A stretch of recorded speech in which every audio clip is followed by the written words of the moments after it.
This is Tales in Africa. Enjoy the drama, enjoy the lesson. You know the kind of child everyone talks about as a bright star? That was Ophelia. From nursery school, she always topped her class in every subject. Scholarships and double promotions came her way, easing her parents' financial burdens. She represented her school in competitions and won each time, returning home with certificates, small trophies, and sometimes gift items which she would carefully place on a shelf in the living room. Despite her humble background, Ophelia carried a quiet dream in her heart. One day, she hoped to win a scholarship to study at a university abroad. If her classmates struggled with a lesson, she would sit beside them and explain the lesson patiently, never mocking, never showing off. She was disciplined, respectful, and obedient. She loved going to church and helping elders. She did whatever her parents wanted her to do, when they want it, and how they want it. Other parents sometimes mentioned her when speaking to their own children. "Look at Ophelia," they would say gently. "See how she behaves." It wasn't said to pressure, but it was clear. Ophelia had become a quiet standard in the community. To many, she seemed like the perfect child, and her parents, though humble about it, couldn't help but feel proud. One morning, Ophelia came running to her mother with a letter in her hands. "Mama, Papa, look, I scored 99% in the national science competition. I broke the highest score ever." Tears filled her mother's eyes as she held her daughter close. Her father's eyes widened, pride and disbelief mixing together. You've done this? My child, my Ophelia. This is amazing."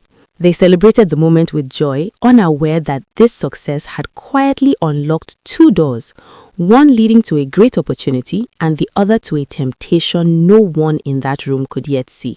Within days, the news of Ophelia's success began to travel within the community. Neighbors dropped by with smiles and quiet congratulations, bringing small gifts or words of praise. Teachers from her old school called or stopped in, proud to see how far she had come. Local newspapers mentioned her achievement, and soon even community leaders and education officials had heard of her success. For a time, her family felt the glow of recognition, their name quietly becoming linked to hard work, talent, and integrity.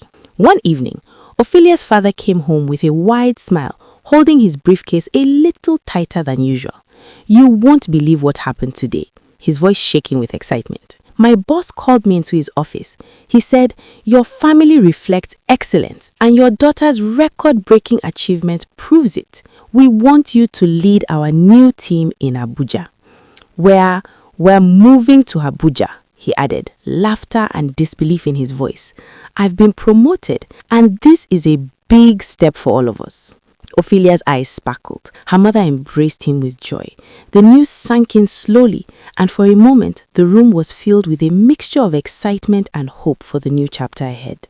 Few weeks after they moved to Abuja, Ophelia received an acceptance letter for a fully funded scholarship to one of the top schools in Abuja. She had passed a tough entrance examination which qualified her for the scholarship. Holding the acceptance letter in her hands, she was excited but nervous at the same time. Soon, she would be surrounded by children whose lives were filled with wealth and privilege, a world so different from her own modest upbringing.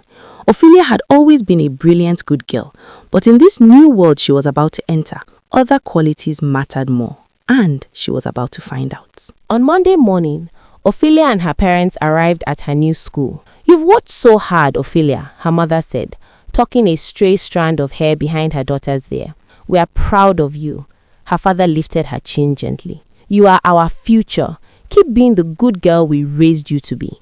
Ophelia nodded, her heart beating with excitement. Her parents watched as she walked into the school gate, their faces glowing with proud smiles. To them, it felt like a blessing, a perfect daughter in a privileged school. Everything seemed to be falling into place. Nothing could possibly go wrong, or so they thought. As Ophelia stepped into the school building, her eyes widened at the sight before her.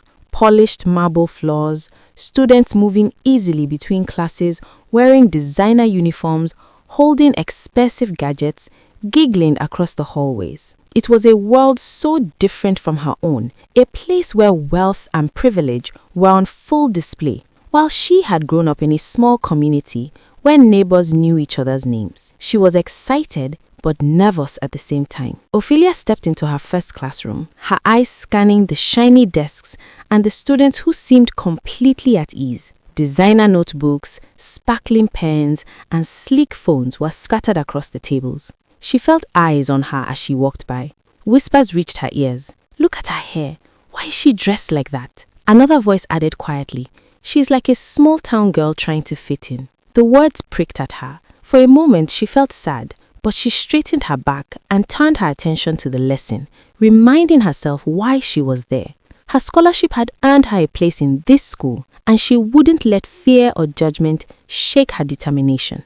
Later that afternoon, a classmate walked in on Ophelia in the restroom, struggling to put on the tap. "Please, how can I put this on?" Ophelia asked politely. The student looked at her surprised. "How do you put on the one at your home?" "It's a tap. I only twist the head and water comes out." The girl let out a short, mocking laugh. "Are you sure you belong here?" Ophelia was silent.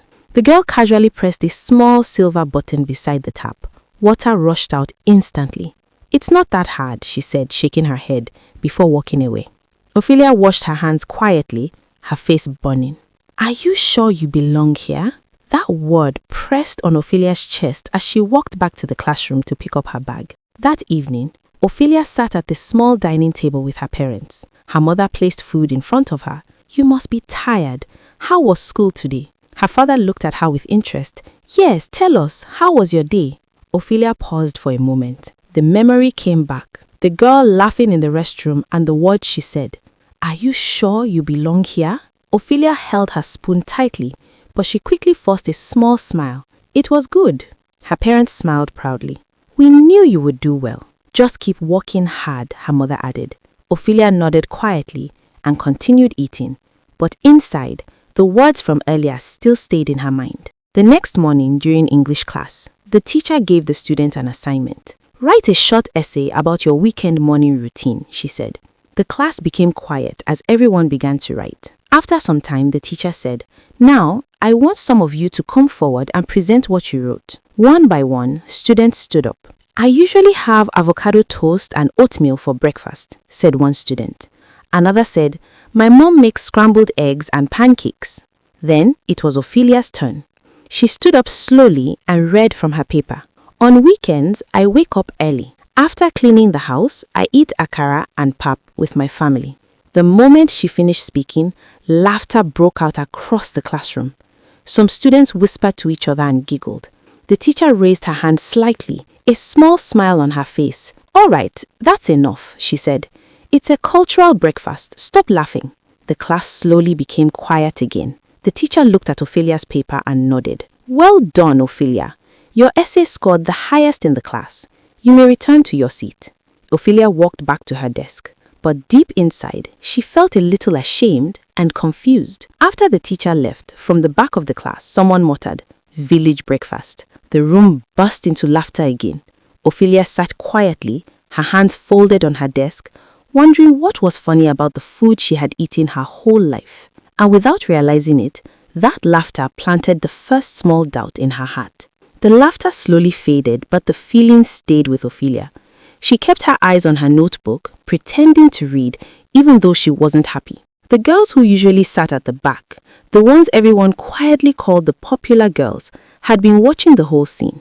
Martha, the one who usually spoke for the group, leaned closer to her friend. "Did you see her face?" Eleanor whispered softly. She looked so confused. They tilted her head slightly as they watched Ophelia gather her books. "But the teacher said her essay scored the highest," Eleanor said. Martha smiled faintly. "Exactly. Exactly what?" Eleanor asked. Martha's smile widened just a little, which means she might be exactly what we need. One afternoon, as the bell rang, the three girls approached Ophelia's desk. "We noticed how well you do in class," one of them said with a bright smile, "and we thought maybe you should sit with us." It sounded harmless. It felt flattering. Ophelia smiled back and said, "I prefer to sit at the front so I can see clearly. What are your names, by the way?" They introduced themselves to Ophelia. Ophelia nodded politely, memorizing their names, Martha, Eleanor, and Jane. "Nice to meet you," she said softly. "Don't worry, we'll still talk to you at break. You're smart. It's nice having someone like you around." As they walked away, a strange unease settled in Ophelia's stomach. Something about the girls didn't feel right, but she couldn't yet understand why. The next day, as students packed their bags, Martha, one of the popular girls, walked up to Ophelia's desk with an easy smile. "Hey, can you help me with number 4 on the chemistry assignment? I'm stuck on the algebra homework. I don't understand how to solve for x." Ophelia leaned over, explaining step by step with patience, her pencil moving quickly to show the process. Martha nodded, pretending to scribble notes, but her eyes were on Ophelia's hands. "Wow, you're really sharp." She pulled out her phone. "Even the tutorial I watched online didn't explain it like you just did." Ophelia glanced at the screen, surprised. "Wait, you don't have a phone?" Martha raised her eyebrows. "Girl, you need one. You need to know what's happening online. Trends, parties, lifestyle. You could even use it for assignments too. If you don't get a smartphone, you'll be left behind." Ophelia's heart skipped. Academically, she wasn't behind, but socially, she felt out of place. She wanted to know what Martha knew. Maybe then, she'll just be able to fit into this new world. Martha patted her shoulder. "Trust me, you'll thank me later." That evening, Ophelia sat quietly at the dinner table. Her parents were talking about scholarships, competitions, and future plans, their voices full of pride. She hesitated for a moment, then spoke up. "Mama, Papa, I think I need a smartphone." Her father looked up. "A smartphone? For you? Why?" Ophelia hesitated, choosing her words carefully. At school, students use apps for assignments and competitions. Today, Martha asked me for help with a question, and then she showed me online how it's done. I thought maybe if I had one, I could see these things myself, stay up to date, keep up with everyone. Her mother glanced at her husband, a flicker of unease in her eyes. "Ophelia, you've done so well without one. Are you sure she really needs it?" Her father waved off the concern. "Our Dell is responsible. She has never given us a reason not to trust her. I believe she'll use it wisely." Her mother nodded slowly. She assumed that their trust and Ophelia's good behavior were enough. Ophelia's face lit up, her chest filled with excitement of having convinced her parents.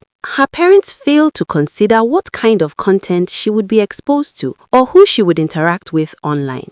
The next morning at school, Ophelia walked through the hallway, her new smartphone tucked safely inside her school bag. She noticed Martha and the other popular girls clustered near the lockers, conversing and laughing as Ophelia moved to them. Martha looked at Ophelia's hands. "Have you got a phone now?" Ophelia replied, "Yes, I have." She pulls out her phone from her bag. "That's good," Martha replied. "Now that we're friends, you need to make some changes." "What changes?" Ophelia asked. "You need to change your hairstyle and be open to exposure." "Exposure?" "Yes," Martha answered. Ophelia nodded her head, curious about what was to come. They asked Ophelia to follow their social media accounts, and she agreed. That night, when the house fell silent, beneath her blanket, Ophelia scrolled through their feeds. She noticed something striking. The pictures didn't look like the girls she saw in class. They posed confidently, their faces and outfits more mature, more polished, and their lives seemed full of parties, fun, and freedom. Ophelia's chest fluttered. She admired their confidence and sophistication, wishing she could belong to that world. A notification popped up on Ophelia's phone from a private group chat. "This hairstyle will look good on you." Martha sent a picture to the group.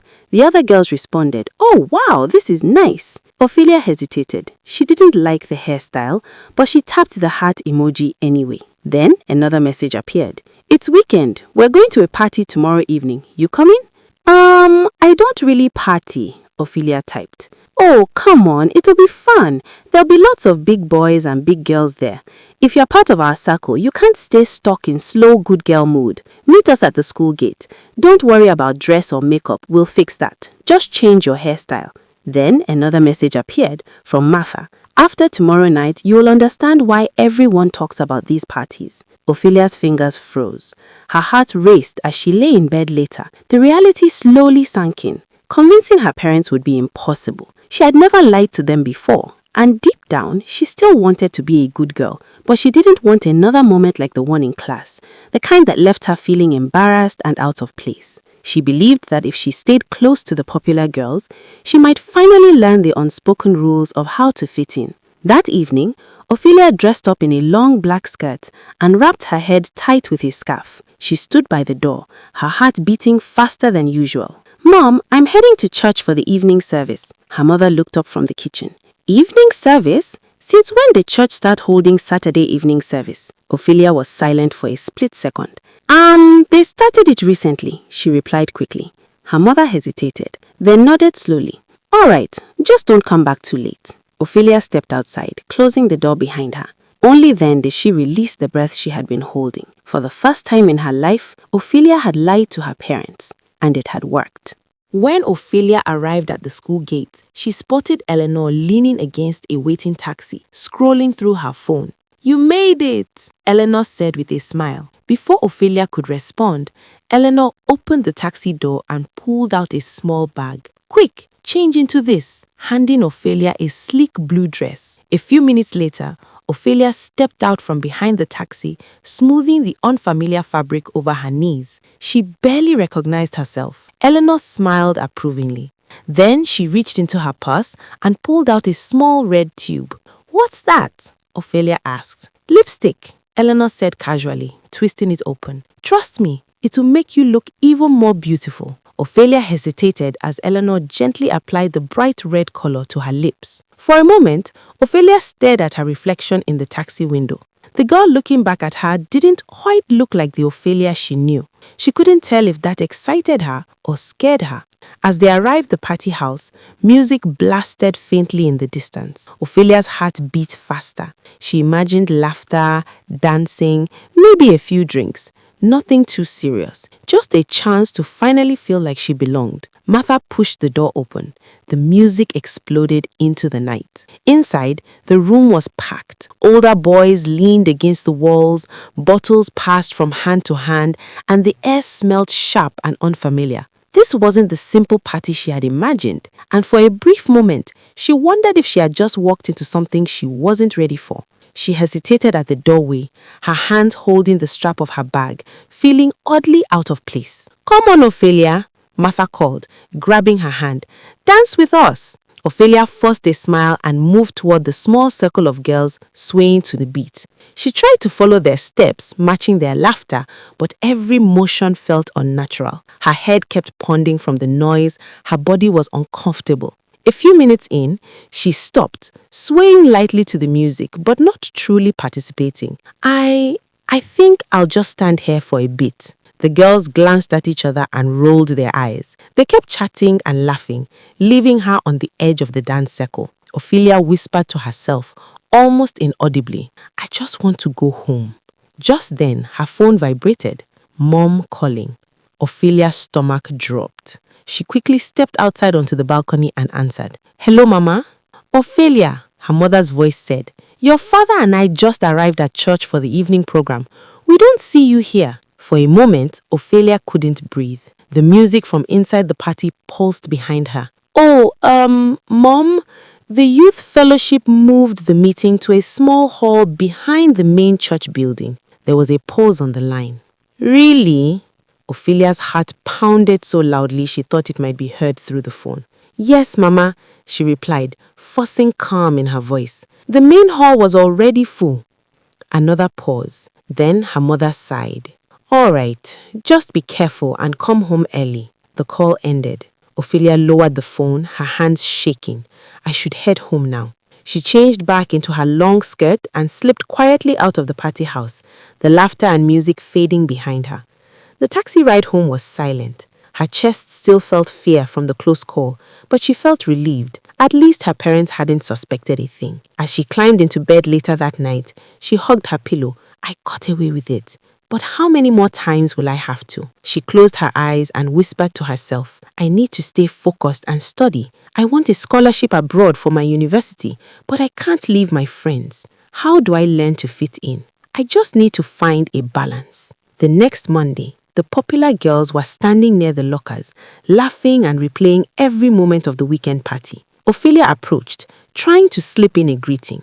Martha cut her off with a raised eyebrow. Seriously, Ophelia, what was that last night? You didn't loosen up at all.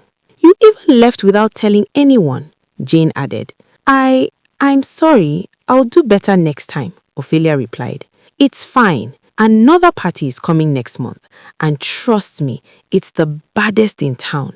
Ophelia nodded. unsure whether to be excited or nervous. Then Martha leaned closer, lowering her voice. By the way, Damson likes you. Ophelia blinked. Who's Damson? You know, the tall, dark guy at the party. The one who asked if you'd play that game? Ophelia hesitated. The one with the scary hairstyle? I don't like him. Martha laughed, tossing her hair. That's not scary. It's dreadlocks. And he'll spoil you with gifts, money. He's a nice guy. Ophelia crossed her arms. I don't need gifts. I don't like him. Martha smiled slightly. You will meet him again at the next party, but just so you know, Damson always gets what Damson wants. Eleanor quickly shifted the topic to the unfinished math problem, and before long, Ophelia found herself guiding them through the questions, just like she always did. As the weeks passed, Ophelia grew closer to the popular girls, and gradually she began to add a touch of boldness to her outfits. She styled her hair slightly differently and laughed a little louder in the ways her friends did. She still excelled in class and obeyed her parents, but she became more secretive. She started spending more time alone in her room, titling her phone screen away when someone walks in. She smiled at phone messages but refused to explain. Mama, you won't understand, Ophelia would laugh it off. Not because she wanted to lie, but because she didn't want to explain things she herself didn't fully understand. Her parents noticed the phone, the selfies, the new hairstyles, and felt there were normal signs of maturity. They had placed her on such a high pedestal that their eyes could only see the perfection she displayed on the surface. Every polite greeting, every top score, every thoughtful gesture confirmed their belief that she was flawless. They believed everything was fine, never probing who her friends really were, even when Ophelia casually mentioned them few times during dinners. The night of the baddest party in town finally arrived. Ophelia lay on her bed, wrapped tightly in a blanket, pretending to shiver. She had rehearsed this moment in her mind all afternoon. Her mother pushed the door open. Ophelia, why aren't you getting ready for the night vigil? Ophelia pulled the blanket closer. Mama, I'm not feeling too well. Her mother quickly walked over and placed a hand on her forehead. But your temperature isn't high. I already took some painkillers, Ophelia said weakly. Maybe I just need to rest. Her mother looked at her for a moment. All right, she said. Take care of yourself. Your father and I are going for the vigil. If you need anything, call us. I will, Mama, Ophelia murmured. The moment her parents left, Ophelia threw off the blanket and jumped out of bed. Within minutes, she was dressed, checking her reflection nervously in the mirror.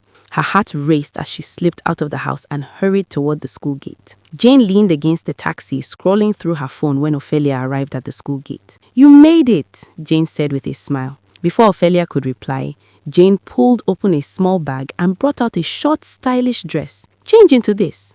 A few minutes later, Ophelia stepped out from behind the taxi wearing the dress. She kept pulling at the hem, trying to make it a little longer. Jane noticed and shook her head. Stop that, you look fine. Then she reached into her purse and pulled out a small makeup kit. Wait, what are you doing? Ophelia asked nervously. Fixing you, Jane replied. She carefully applied foundation, brushed Ophelia's cheeks lightly, and finished with a bold red lipstick. When she was done, she held up her phone camera. Look! Ophelia stared at the screen. The girl looking back at her looked older, bolder, almost like someone else. Now you look like someone ready for the baddest party in town, Jane said. Ophelia forced a smile. They entered into the taxi and headed for the party. Jane sat relaxed, tapping her foot to an imaginary beat, while Ophelia stared out of the window, her fingers nervously twisting the edge of her dress. Relax, Jane said, noticing her silence.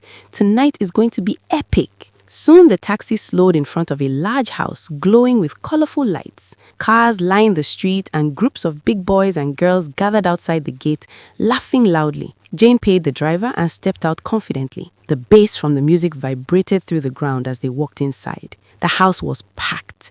People danced under flashing lights. Others shouted over the music, cups in their hands. It was louder and wilder than the last party she had attended. Jane grabbed Ophelia's wrist. Come on! They pushed through the crowd toward the living room where the music was loudest. A few girls from school waved when they saw them. Ophelia! Martha shouted over the music. Look who finally decided to show up. Ophelia forced a smile as the girls pulled her into their circle. Then Martha leaned close to Jane and whispered something. Jane glanced across the room with a slight smile. Ophelia followed their gaze.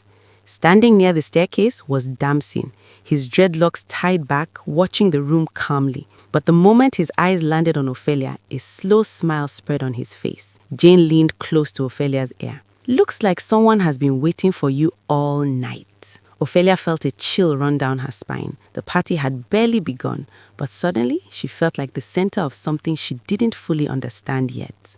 Ophelia quickly looked away, pretending not to notice him. "Don't be so scared," Jane teased. "He's just a guy." But Ophelia could still feel Damson's eyes on her. Martha suddenly grabbed her hand. "Come on, let's dance!" The girls pulled her toward the middle of the room where the music was loudest. Colored lights flashed across their faces as the crowd jumped and swayed to the beat. Ophelia tried to follow their moves, but her body felt stiff and unsure.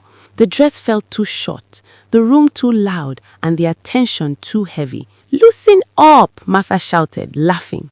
Ophelia forced a smile and moved a little, trying to blend in. For a moment, she almost forgot how uncomfortable she felt. After a while, someone tapped Ophelia on the shoulder. She turned. A girl she didn't recognize held out a plastic cup. "Here," she said casually. "You look like you need this." Ophelia hesitated. Her fingers tightened.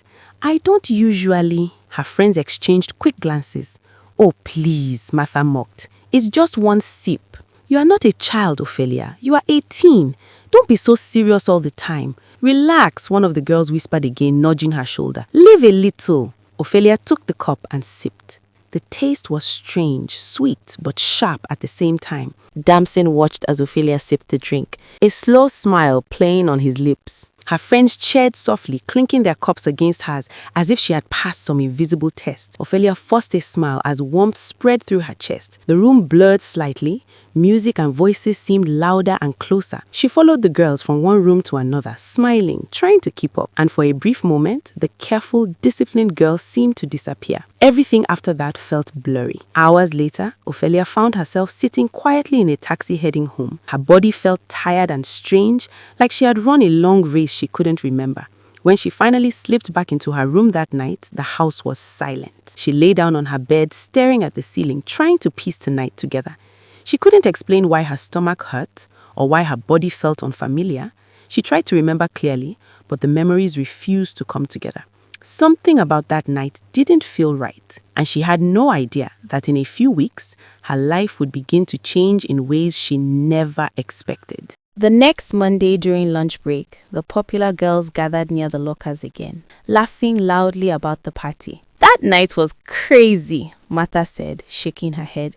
"Best party this year." Eleanor laughed, especially when the music got wild. They noticed Ophelia standing nearby. "Well, look who survived the baddest party," Martha teased. Ophelia forced a small smile. "Yeah, it was fun." "Fun?" Gain laughed.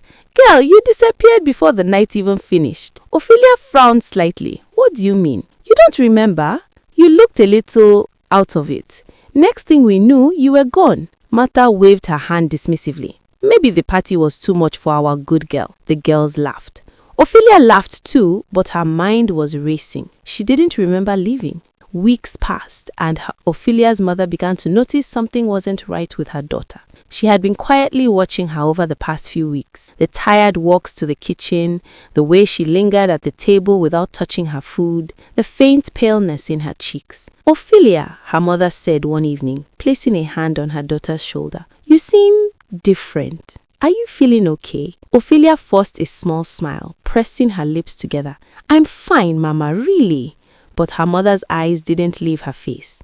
A mother's heart can sense what the eyes cannot say, and she felt the first tremor of fear something was wrong, and Ophelia was carrying it alone. Few days passed, and Ophelia's body began to betray her. She felt nauseous in the mornings. Even small tasks left her breathless. She kept it to herself, afraid that speaking up might lead to questions she couldn't answer. Each time her mother glanced at her with concern, Ophelia forced a reassuring smile, burying the unease deeper. She didn't want to admit she felt different. Something had shifted inside her that she could not control, and the uncertainty frightened her more than anything else. One Saturday afternoon, as she swept the floor, Ophelia stumbled as her eyes spanned suddenly. She clutched the broom for support. Her mother rushed forward. "Ophelia, what's happening?" she asked, grabbing her daughter's hands. Ophelia shook her head, tears falling from her eyes. I don't know, Mama. I feel strange." Her mother's heart sank. realizing that her daughter was hiding a secret far heavier than tiredness. Without another word, she guided Ophelia to sit and called the clinic. As they arrived at the clinic, the nurse noticed how pale Ophelia was and immediately led them to a quiet room. "Let's run a few tests," the nurse said gently, but there was a tension in her voice. Her mother stood beside her, worry written across her face. Her father paced once, then stopped. The doctor stepped in, holding a clipboard. "We've run the tests," he said carefully. "Your daughter is pregnant." Her mother blinked, shaking her head slowly. "No, that's not possible." Her father froze, staring at Ophelia like he didn't recognize her. "Pregnant? My perfect daughter, my disciplined girl?" Ophelia's eyes filled with tears, but she did not look up. Memories from that night, the blood music, the laughter, all flashed through her mind. Yet she still couldn't recall what exactly happened that night at the baddest party. Her lips parted, her voice barely a whisper. "I'm sorry. I didn't mean to." The room went still. Her father stepped closer, his voice firmer now. "What happened to you?" Ophelia's lips trembled. Tears slipped down her face. I don't understand. I don't remember what happened." Her mother shook her head slowly, her voice breaking. "No, you do. Something happened." Ophelia looked down at her hands, gripping her legs tightly, and said nothing. "Ophelia," her father said again, more urgent this time. "Look at me." She didn't. "I said look at me." Slowly, she raised her eyes. Confusion, shame.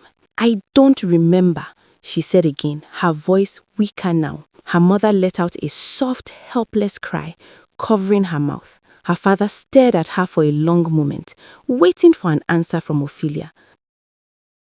Just silence, heavy, unmoving silence. As Ophelia sat face down, one question kept repeating in her mind. What really happened to me?